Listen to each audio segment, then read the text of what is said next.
Welcome to our third and final summer session of Voices from History Cast. We're thrilled to be gathered today to learn more about Hutchinson's fascinating history. It's especially neat with the Hutchinson brothers statue overlooking us over there, and kind of fun. Before we begin, I wanted to say thank you once again to Historic Hutchinson for partnering with the library on this summer history series. Again, I cannot thank the group enough. This has just been fantastic. I've waited so long, and I'm beyond thrilled. Today we're thrilled to welcome Kay Voigt to our library. Like Bill and Jim, Kay does not need any introduction. And we're so grateful for her for taking the time to share some of Hutchinson's history with us today. And today's presentation is called Instruments of Change, the Hutchinson Brothers. So please give Kay a warm welcome. Thank you for coming. Valerie Mockadune is our president of Historic Hutchinson, and her mother found that record. And like I said, it really isn't the original family, but there's a lot of pictures, and a college somewhere found the music and did the album. Well, I am, as I said, Kay Voigt, and I'm a member of Historic Hutchinson. And a lot of you have been here before, so you've heard a little bit about the history of Hutchinson and about the Hutchinson family. Well, I hope I can tell you a little bit more about them. And it's funny that she started with the statue, because I want to talk about the statue that's right out of the, out on our lawn here, right out the window. And it's the three founders of Hutchinson. So it's Asa, Joshua, and John. And the statues were created by an artist named Robert Wilde. I wouldn't have been an art teacher for 20 years without bringing that in. So I have to tell you a little bit. He lives in Dassel, believe it or not, and he had a foundry, and he created those statues. They were erected September 11th, 2005. It kind of surprised me that they're that old. And they were put there in honor of the Clay family members. Clay family, you know, is a telephone company. And the artist actually has another art piece in Hutchinson. And it's the one that was talked about in the Leader just this week. And it was tall friend, old friend. And it's, if you know who it is, it's Jay Voigt and an exchange student that he had. And that statue is just to the east of the School Road Bridge, across the river from the McCormick household. You know where that I'm talking about? So it sits down in there. Those figures, I think, are quite realistic. There's something, they're not quite in proportion, but maybe the artist intended that. It almost looks like that photo. Their heads are quite large, so if you, but that's my opinion. So anyway, but that, I just wanted to start with that. I got a lot of my information from this book, Harps in the Wind. The library has 3 copies of this. And then they have this other Excelsior, it's called Journals of the Family. That's a little bit harder to read. This is very readable. The author's name is Carol Brink. And she says that she wrote this for 3 reasons. That the Hutchinson family had a story worth telling. And 2, that because the time they lived in was very interesting and the people that they met were interesting. And believe me, they met a lot of interesting people. And her 3rd reason was that she said the youth of today have the same aspirations. That is racial tolerance, international peace and brotherhood, and liberty of body and soul. That was 1947. Do you think those aspirations are still around? Probably, huh? But let's start with the family. Some of you maybe can see this, maybe you can't, but this is the Hutchinson family, and it began with the father whose name was Jesse. And Jesse was played the violin, and he was a hard-working farmer, and he became interested in a young lady named Polly Lavatt. Now the father had said, well, okay, Jesse's a carpenter, he's a pretty good fellow. I think that he'd be a suitable husband for my daughter, who was, by the way, 15. So Jesse went over to her house and proposed to her. And she said no. And then went up to her bedroom. Well, he kind of sat there for a while. In fact, he sat there all night. And in the morning, she came down and he asked her again, will you marry me? And she said again, well, after a few years, she relented and they were married. And they moved to a farm between Mount Vernon and Milford, New Hampshire. And I don't know what they produced on the farm, but they did produce a lot of children. They had 16. 2 of the girls died in infancy, and son Jesse died when he was 10 years old. So eventually there were 13 of them, 2 girls, 11 boys. And everyone was musical, of course, because his father was musical. He played the violin, Jesse, but he didn't think he should. He thought there was something maybe a little bit sinful about it. That's very strange to me. But as the years went by, the family was too crowded in the farmhouse, and so they bought another house near Milford, and that had been an inn, and they made that into their home. It was very sparsely furnished, and the Polly said, "My children are my furniture." Okay, there's a line you can have. But the family sang all over. Every place they went, they sang. They sang while they were milking cows. They sang in the gardens. They sang when they were driving around in carts. About this time, Judson, he had some money saved from vegetables and cows, decided he wanted a violin. So he saved up his money, and for $4 he bought a violin and learned to play. And then his brother John followed and did the same thing. Now nowhere does it tell me that anybody helped them. I don't know, anybody play the violin? Would that be possible? Could you self-taught a violin? I don't know, but of course they had to go into the back hills somewhere and practice because Jesse would not approve of them playing the violin. He had smashed his. Now why he did that, they're unclear, and someone thought, well, it was made out of a cigar box, and maybe he thought that there would be some kind of smoking that would happen if you played the violin. Well, yeah, whatever. But one day, and a distant relative stopped by, and that distant relative played the fife. And when so they had him play a tune, and when he was finished, the father Jesse said, well, would you like my boys to play their violin? Well, they were shocked because they didn't think he knew. But if you think about it a minute, with that many kids, how are you going to have a secret? So anyway, at that the secrecy was over, and the boys could play, and the family could sing then and do whatever they want. Now Jesse and Joshua decided that the family should put on a concert for the people of Milford, and they did that, and it was very successful. And the boys decided, we want a musical career. That's kind of not all the boys, but some of them. Now, the dad thought they should just stay home and sing with the singing societies, because at that point, that was people's entertainment.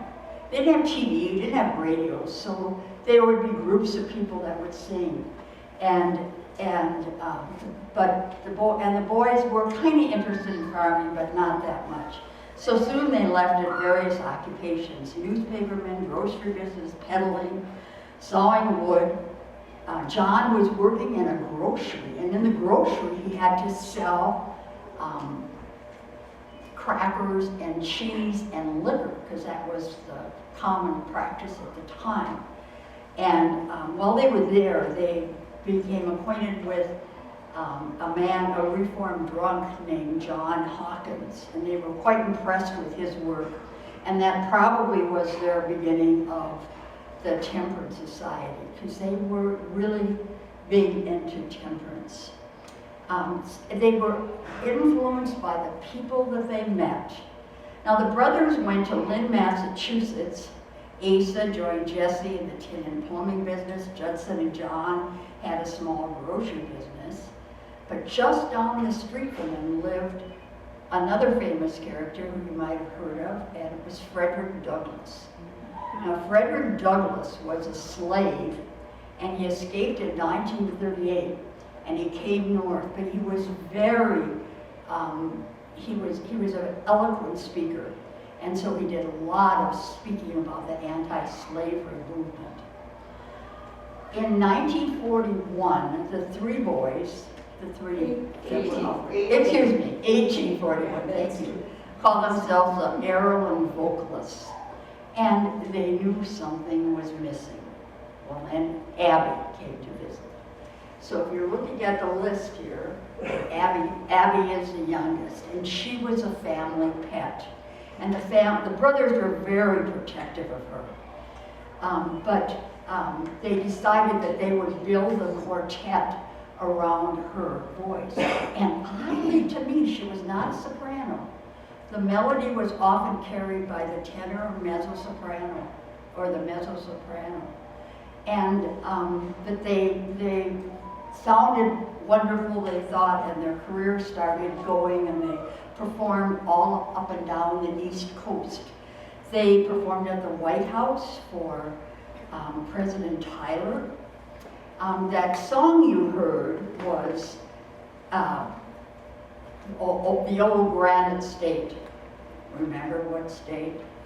Can you tell I used to be a teacher?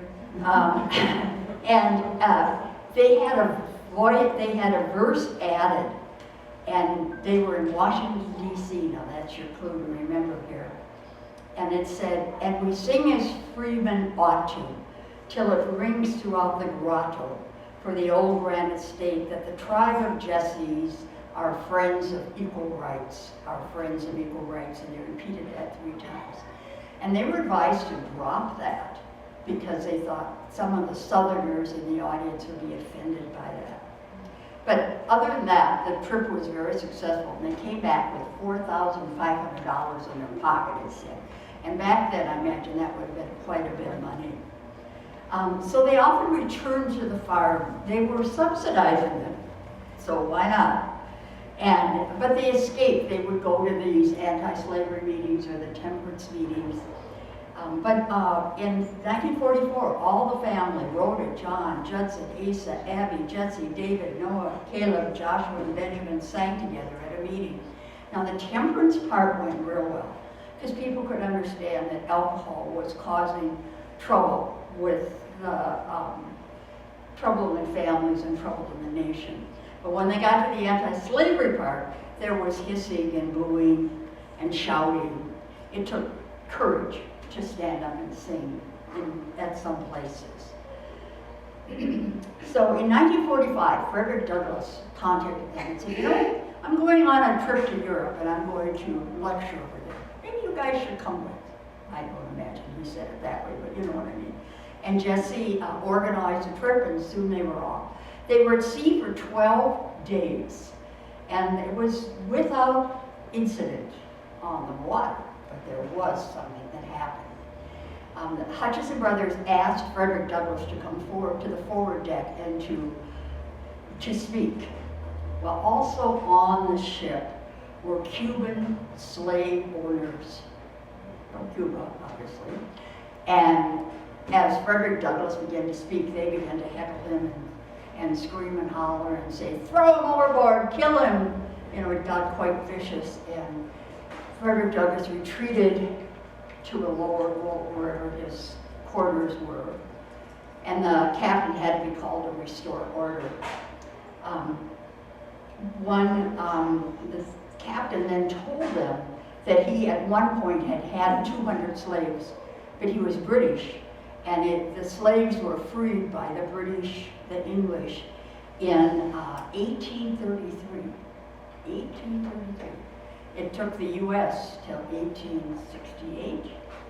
So they were considerably ahead of us. And he said he was very grateful that part of that the slaves were gone.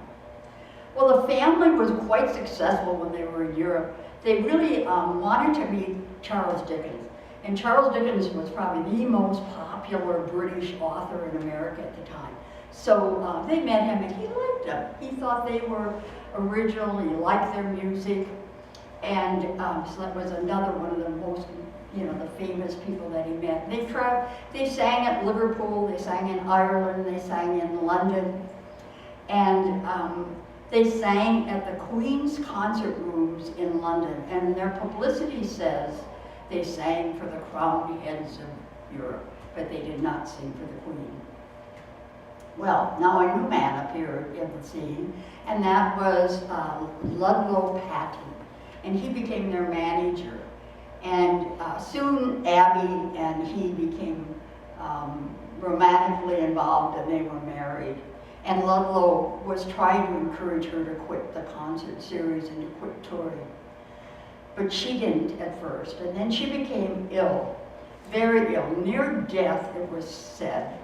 Now the author wondered if her illness was reproductive, female reproductive, because they never had children.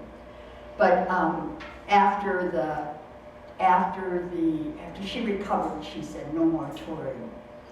Well, the brothers begged and begged, and they just did not like the way they sounded without her. So finally she decided that she would come back for a while. Now, sometime later, Jesse renewed his friendship with Horace Greeley, and they were boyhood friends in New Hampshire, excuse me, and both were learning the printing trade. Now, Greeley was an influential editor with his New York Tribune. So he took them for a week to the Brooks Farm, and the Brooks Farm was an idealistic communal farm, and that were very popular at the time, but none lasted very long. People just didn't like that type of life, I guess. But you might remember Horace Greeley for his famous pamphlets. And in his pamphlets, he was advising people to go west, young man, go into the territories of Nebraska and Kansas. So he said, go west, young man.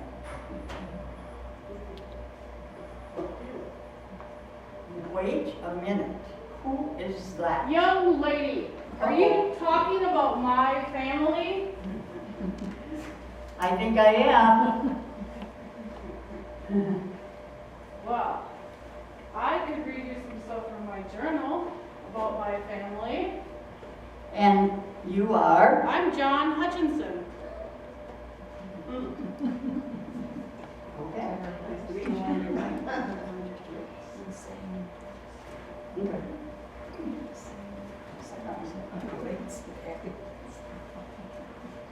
First, before I tell you about my brothers, Judson and Asa, I will tell you a little bit about how the Hutchinson family even came here. Bernard Hutchinson started the Hutchinson clan in 1282 in the county of York during the reign of Edward I. Richard Hutchinson, with his wife Alice and 4 children, emigrated to this country in 1634 and settled in Salem Village, now Danvers, Massachusetts. He was the first person to introduce the plow into this country. And I just so happened to carry a sketch of him with the plow.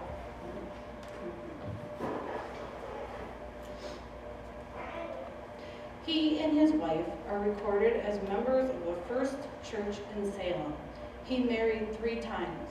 the last when he was 79 years of age. He was born in 1602 and died in 1682. In the year 1779, he left Salem with his wife and children and moved and settled near the present site of Milford, New Hampshire, 50 miles from Boston, the town then being called Amherst.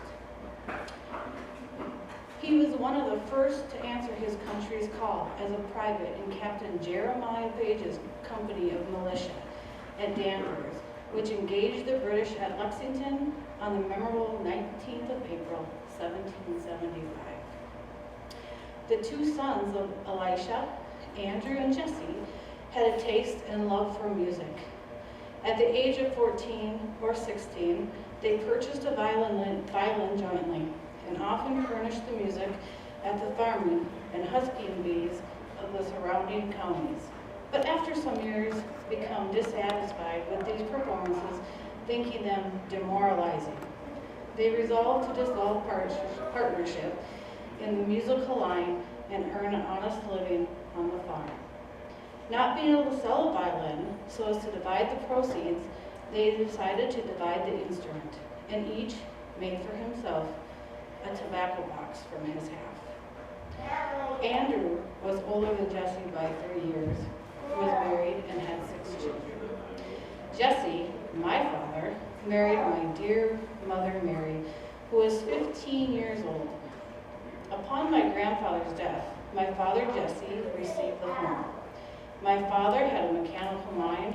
He was a farmer, a cooper, a shoemaker, and a carpenter. He did much of the shoemaking during the early years of his family.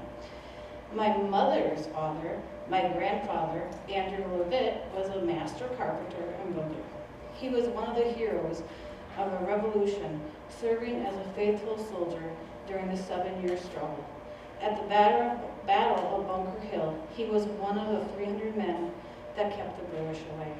He died at the age of 94. To the west, to the land of the free, where the broad Mississippi rolls down the sea. During the early Kansas excitement, and while the question of squatter sovereignty was being discussed in Congress, there was formed in New England an immigration society whose aim was to establish liberty in that territory already devoted to freedom. This enlisted the warm sympathies of thousands of earnest advocates of freedom who were deadly opposed to the further spread of chattel slavery. Such men as John Brown and his followers had also joined in the great work and were then established there with their families. Attending a lecture given by Mr. Thayer of Massachusetts, I met my brother Asa, who had also been present at the lecture. I said to him, "Shall we not act under the impulse of this movement and at once leave for Kansas? Will you go? That we may not lose this influence, let us start tonight." It was about 11 p.m., but we started at once, a distance of 50 miles, to consult another brother. Arriving at his house just in time for breakfast, this visit resulted favorably for Judson, Asa, and myself. We decided to organize concerts along the way at convenient distances in the route we would travel for our 14th annual tour, and without delay sent our agent in advance. Reaching Rockford, Illinois, after a series of successful entertainments, we met William Butler, an old friend. Learning that we were going to Kansas, he expressed a desire that we might go up the Mississippi and witness some of its glorious scenery. Being informed that navigation on the river would close about the middle of November, we found we would have ample time to make the visit. Taking a boat, we reached St. Paul on November 10th, 1855. We gave several concerts at this point, which were well attended.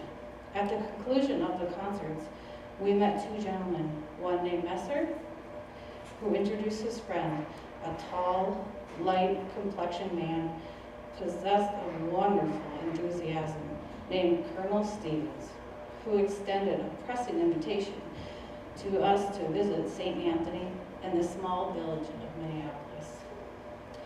At a private party of invited guests, the colonel was profuse in his offerings of the wild honey he had gathered during his explorations the spring before in what was called the Big Woods. He expressed a desire that we might make a tour through the portion of the state and see for ourselves that the enthusiastic statements he made about its grand promise for the future were founded on fact. Immediate preparations were made. Teamsters were employed and all precautions taken for this journey. There were 2 horse teams which carried a company of 12 persons, including the drivers, all under the command of Colonel. Passing Fort Snelling, we stopped for supplies. We reached Shakopee the first night. A Mr. Blanchard, formerly of Boston, learned that the singers of the Hutchinson family with the party mounted a horse and carried the news through the settlement. A large crowd was soon collected, and at their request, we gave a concert at the Episcopal Church. The next night, we camped in the woods among the wolves and the Indians, near what is known as Young America. The 3rd night, we reached Glencoe. Having traveled 45 miles over a rough road, we were hospitably entertained at the inn and house of A.J. Bill. After supper, we entertained the villagers with a free concert. Asa, Judson, and I, being inspired by the grandeur and the glory of the country and influence of the spirit of song, which says, Uncle Sam is rich enough to give us all a farm. Addie and Messer, Chapman, and Bell, who were mutually interested in locating town sites, we started northwest and traveling 16 miles. Evening found us for the first time at what is now the beautiful village of Hutchinson. The day was far spent. We had just time to arrange for the night. The chopper soon secured enough wood, at least a cord, cut sled length for the grand campfire, which was soon kindled for our comfort. As the winter seemed to be setting in, supper was over, stories told, songs were sung, and a verse of the old hymn. Thus far the Lord hath led us on, and a warm good night passed round as 14 souls with an awning overhead and feet towards the blaze, each wrapped in a blanket or robe, lay snugly down to dream of rise and fall of nations, while the screech of the owl and the timber wolf's howl re-echo a doleful lullaby. Till slumber closed the ear of fear, and the angels then were near. The long, cold night had at last passed, and the morning was ushered in with the mercury 10 below zero. Solemn reflections came over me. Navigation was closed, and the promised Kansas trip deferred. But rousing fires were kindled, and the sun rose. The foragers were blazing away, and partridges, our best native bird, were secured, and with the otter shot by one of our company, Mr. Lewis Harrington, the night before. We messed and feasted together as we sat on the stumps and boxes and ate our first breakfast in the grove by the banks of the Hassan River. A slight glorious attack induced me to remain by the camp while most of the party were prospecting. I amused myself at cutting some logs, which were afterwards used for securing our claims, and ventured with my gun in the after part of the day into the forest. But attempting to retrace my steps, I found to my astonishment that I was wandering without a compass. But reason returned, and as the shades of night were falling fast, I reached the river which led to the camp. The different bands had come back from prospecting, all enthusiastic in praise of what they had seen. A lake, which today bears the name of Judson, in honor of my brother Judson, lying 2 miles directly north of the present village, was discovered. The soil on examination proved to be good, and we and we all convinced that the guide had taken us to the most picturesque valley for the building of the town. The best, he said, in the country. We first selected 4 quarter sections comprising 640 acres of land. 3 claims were chosen for us 3 brothers. Each was to have his choice. Judson on the west, Asa on the south, and myself, the quarter section on the north. While the others following one another with 160 acres seemed satisfied with their good fortune. Signs of the most recent departure of the buffalo in the shape of bleaching bones, heads, and horns lay upon the plain. Returning to Glencoe, we formed a corporate body with constitution, bylaws, etc. Appointed our surveyor and made suitable arrangements for the buildings of the first house to be erected. Within a few days, we reached Minneapolis, bidding farewell to Colonel Stevens, from whom we had received most cordial hospitality. We traveled back to Milford, holding concerts and religious services on Sunday with the assistance of Mr. Ames. The mania of speculation had seized hold of people in the Northwest. On every hand, we were thus accosted as we passed through the country. I hear you moved to Minnesota. How many thousands of inhabitants are there in Minnesota? And what chance would there be for a lawyer? I learned that the air is so pure. I thought it might be well for my Uncle Joe. Or, I'm a painter and would like to be introduced to a few of the first families. How many physicians have you? All such astounding queries would be asked, each one suggesting new responsibilities to us, which could not be resisted. Everybody seemed to think this Minnesota a land fairer than day. We were once again on the road to the new settlement. On the steamboat heading down the Mississippi, the food easily recognizable with the same flavor every meal. Beef stews, larded biscuit, rancid butter, and muddy coffee were the features of the repast. At the foot of Lake Pepin, we exchanged and went across the country by team to Red Wing, and then boarded another boat for St. Paul. Thence, by a smaller vessel of the Minnesota River. Thus, the spring of '56 found us working and singing our way to the Valley of Hassan. Stores for groceries, implements of husbandry, seeds for planting, and sowing plows, spades, saws, axes, and hoes. 3 pairs of oxen, cows, and young stock were purchased, and the emigrant wagons loaded down started on the road for Hutchinson. Through the woods and over the prairies, stopping frequently to rest, unhitch and unloading, and pack all the goods out of their places, and then haul the wagons beyond the sloughs to solid earth. Reloading and thanking God it was no worse, we would pass on the journey to new experiences. It was a common saying that this is a good country for man and dogs, but hard on women and horses. It was novel, to say the least, but this pioneering was quite expensive.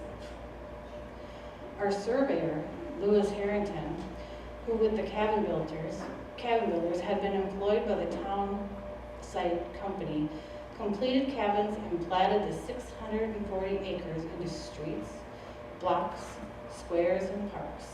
The 2 parks contained 10 acres each. The squares, 1 whole block.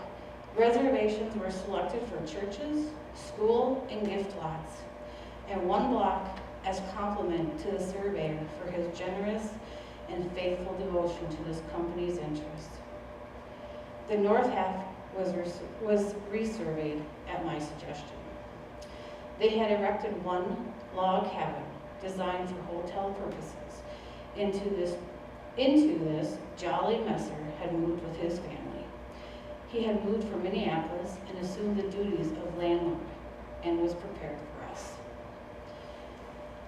The soil tickled with the hoe would laugh with the harvest.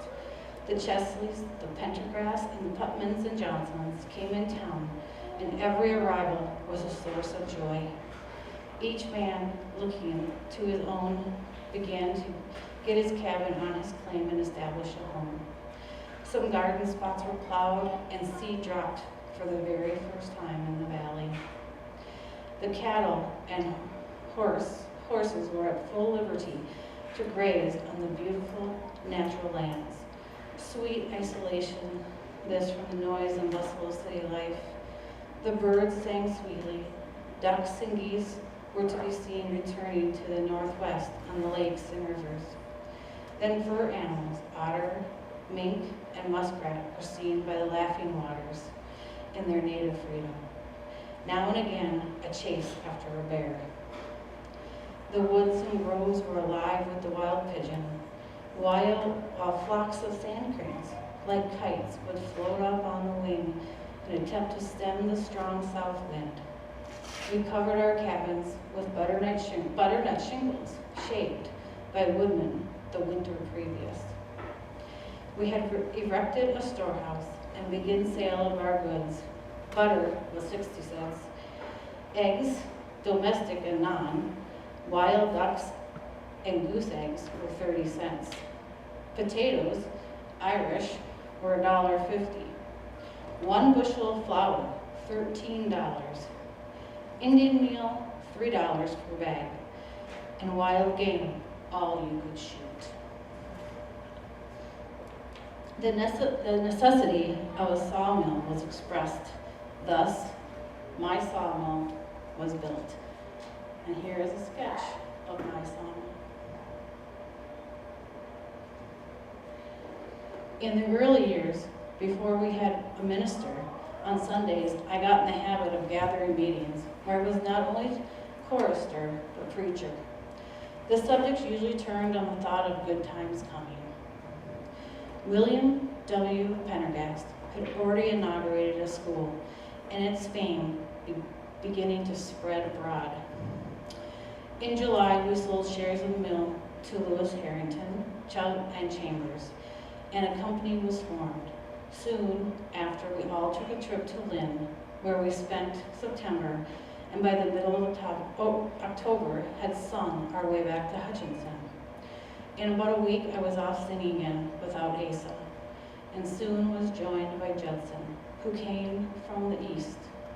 We sang all winter, mostly in Minnesota and Wisconsin towns, and as far as east as Columbus. Of course, we made many trips to Hutchinson from time to time, though it was very long years before the place became the thriving town it is now. During war times, it nearly became extinct because of its destruction by hostile sea. So before I end, I have a little story I'd just like to tell you. It's a little fish story. Before any dam was on the Crow River, and the Finney tribe had the freedom of the stream leading out to the Mississippi, schools of buffalo fish came up to spawn in the upper lakes. They literally filled the stream as they moved in, blackening the water like a thundercloud, cursing the waves like a passing steamer, and pressing the breakers on either sides of the shore. The sight was astounding. No attempt was made to hook or snare them, but wholesome traps were instigated to secure enough for the town. The school first allowed to pass the bridge when a stake fence was made across the stream with a recess or box about 6 feet square in the center, with an aperture of sufficient size to allow of the entrance of the fish. They were then driven back by one man until they filled up the box, while another stood with a pitchfork and threw them out by the hundreds. Others dressed them and packed them away until the salt was all exhausted and the town's supply, while others were driven into the cove and confined to await for disposal. I have a few pictures I always carry with me of my family. If you'll notice, there isn't any pictures of my family up there. It's a good thing I brought some with.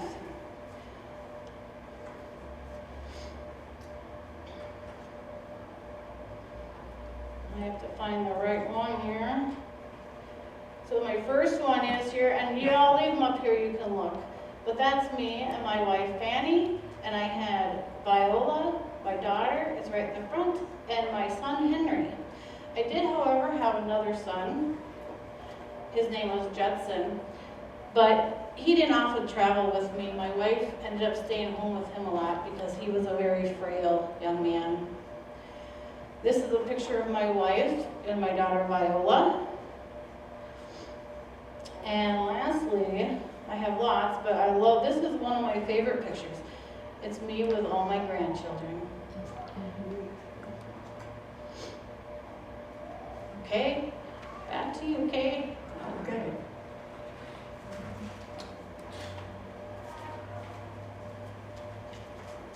Well, let's see, where were we in our story? So, Abby continued to sing with the group until about 1980, and then she retired.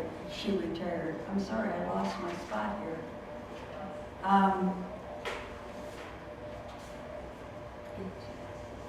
Okay. But the brothers felt they still needed a female voice, and so one of the brothers' wives was Lizzie, and the other one was Fanny. And Fanny belonged to John. Lizzie belonged to Asa. And both women wanted to sing with the group. And so a lot of arguing happened. It was finally decided that the group would break up and there would be no quartet after that. So then at that point, the tribes started to form of like Asa's tribe and John's tribe, and they would go out and sing rather than the quartet. Also at this time, Judson, whose mental health was always fragile, and he suffered from depression. The family called it the horrors. Judson hung himself in John's unfinished basement.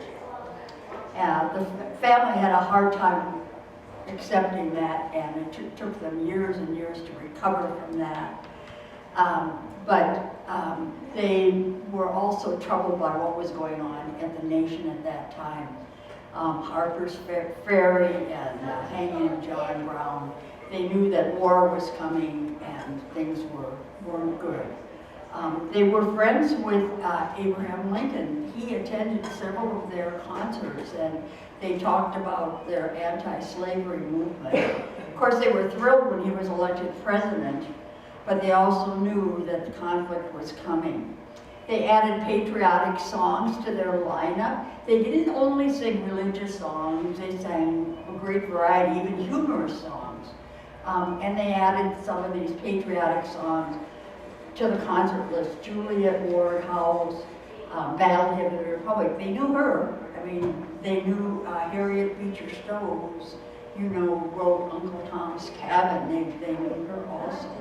Meanwhile, back in Hutchinson, the Dakota War was about to break out, but we don't want to talk about that because we can hear another hour or two talking about that.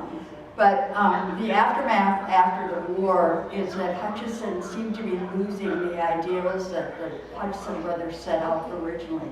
The Humanities Church, they had a church that everyone would come and worship at one place.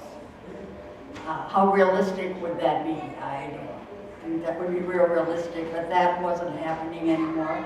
The Germans brought in the beer, all the Germans are, and the tolerance between the races broke down. So they were kind of worried about what was going to happen to Hutchinson. They also began at this time maybe to stress more of the women's suffrage movement that was women allowing women to vote. And they went to Kansas and they were very insistent, and they worked hard to get that a vote passed to let the women vote. In 1857, it did come to a vote and it lost. But interestingly enough, it was passed in Wyoming 2 years later. So there's a trivia thing for you. Wyoming was the first state to allow women to vote. Well, the whole family came together for various things. They came together for the centennial in Philadelphia. But the tribes, again, were all going out and singing on their own. Asa and his wife went out to Leadville, Colorado to perform. And that was during the boom period at Leadville. They had discovered lead and silver. And when the boom ended, and Asa was going to sing. Now, can you imagine the rowdy crowd of the miners, and the Hutchinson music probably wasn't a good fit. And Asa returned to his farm here in Hutchinson. He was broke. And just up the road was his daughter, Abby. And Abby had married a man named Sam Anderson. And Sam, they didn't want her to marry him, and I don't know why. He seemed to be a very reliable person. He was a lawyer. Maybe they didn't like lawyers. I don't know. But the family did not want her to marry him, but she did, and it was a good marriage. Sam was very involved in conservation in Hutchinson. In fact, the first mural, you know, the one down just to the south of the Highway 15 bridge, he's on that mural, sitting over there by Les Cuba. And he was one of the founders of Gopher Campfire. Anyway, Asa is actually buried in Hutchinson. Those of you who have been on our cemetery tour know that Asa is the only one in the cemetery that has a rock for his rock, or his stone. He has a stone about the size of probably about the size of a washing machine. And then his information is carved into the rock. It's quite fitting, I think, for Asa. John and Abby were the last of the Hutchinsons. Abby died in 1892 and John in 1908. So the Hutchinsons are hard to evaluate today. Their music hasn't remained popular, but that you could say that of any singers today. Their music doesn't seem to last. But if you rely on the critics, if you listen to people who heard them, everyone loved them and thought their Voigt, their singing was very good, and people enjoyed their singing. We certainly can't. They had charm and magnetism, and we certainly can't fault their ideals of patriotism and racial tolerance and peace among the nations. But do you wonder what they would think about Hutchinson today? How do you think we're doing when you think about their ideas? And that's it. Thank you all for coming. And any questions? Have we looked at some of the photos? Did the Hutchison brothers travel with their families? They did later when the wives were there, you know, when they were singing, yeah, but Not in did. Minnesota at first then. well, Asa, of course, brought his wife here. There's a story, they said, they don't know if it's rumor or story, but he was sick, and so she came from Colorado, but he met her at the train station, and she said, "Oh, thought you were dying," and turned around and left. Oh, dear. So, yeah. I think in the book it says the others did bring their wives out here, and they stayed once, and then they left and never came back. They didn't like the prairie. Yeah. And John was the one that said, you know, this prairie life is hard on horses and women. And I think that's a true statement. They're You know, famous. and so they came out and looked it over and said, I don't think so. It was hard. It was a hard life. But it was amazing to me how they traveled. Abby was in Alaska. Abby was in Italy. you know, the brothers, when they first started out, it had to be a carriage that they traveled around. And they went to Europe and traveled all around, and it was amazing. We can't be so smug about our travel nowadays. What do you think about things? Well, and your ancestors, mine, you know, that came across on the ocean. Amazing. I mean, those people were amazing. Their music must have been successful because you had to pay money to do that. Yeah, They had to be yeah. very well off to be. Well, John probably didn't want to tell this about himself, but he was, he had proposed to a young woman, and she agreed, but he kind of decided no, he wasn't going to, and she sued him. And she sued him for, I think she sued him for quite a bit of money. Anyway, the critics said, wow, he's worth $100,000, he could well afford it. Then. So he invested in property, so he made money, He was and Abby's husband was wealthy, and so these, you know, these people, John was the one who hung himself, right? you know, Josh, yeah, yeah, you know, John was one of the longest lived, and, you know, whatever, you know, wealthy. But in reality, they were musicians and not businessmen. I think they would have had more money. They all died penniless, pretty much. So. Yeah. But at least he had his farm, at least he had that. Yeah. Okay. The John Hutchinson was Sarah Hinks, who's also a historic Dutch member. I think she's probably getting out of her career right now. Thank you again for coming. Feel free to come up and look at the photos